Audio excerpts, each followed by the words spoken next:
To date, previous literature has not really consistently addressed philosophical issues related to chip implants for humans in the context of e-business. In fact, I'd say probably popular online news sources like CNN and BBC are among the few mainline publishers discussing the topic seriously at all, and really in a fragmented manner as well.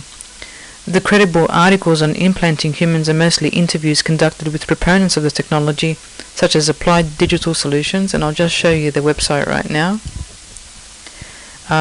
Pretty much Applied Digital Solutions has a subsidiary called Verichip, and Verichip markets the transponder implant for a variety of applications.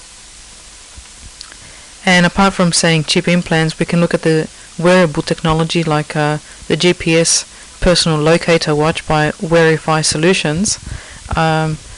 But apart from interviews of people that actually wear these devices or bear these devices, there isn't really much out there.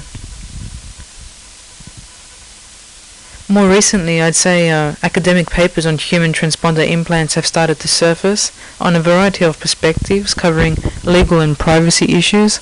We can think of Ramesh, who wrote an article, Time Enough, Consequences of the Human Microchip Implantation, and also Uniton, Progress versus Privacy, the debate over computer chip implants.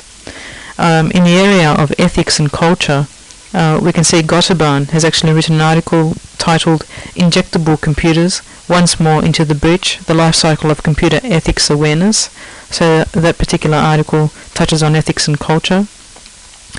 In terms of potential technological problems related to health concerns, Cavaccio has actually written a really forward-thinking paper titled Technological Problems Associated with the Subcutaneous Microchips for Human Identification.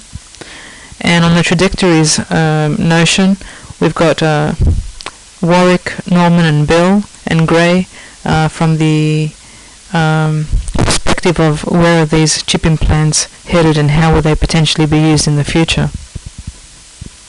Now, while there's a considerable amount of other popular material available, especially on the internet, related to human chip implants, much of it is quite subjective and not properly sourced, and I'd say one major criticism of these reports is that the reader is left pondering as to the authenticity of the accounts provided, because there's little evidence to support respective claims and conclusions made by that author, particularly when he or she is anonymous.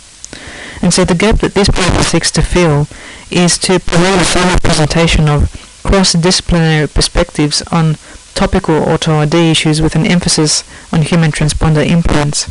And second, I hope that Michael and I have actually been able to document some of the more thought-provoking discussion which has already taken place on the topic and is existing in pockets here and there. And that's complemented by a complete introductory bibliography to RFID transponders and surrounding issues.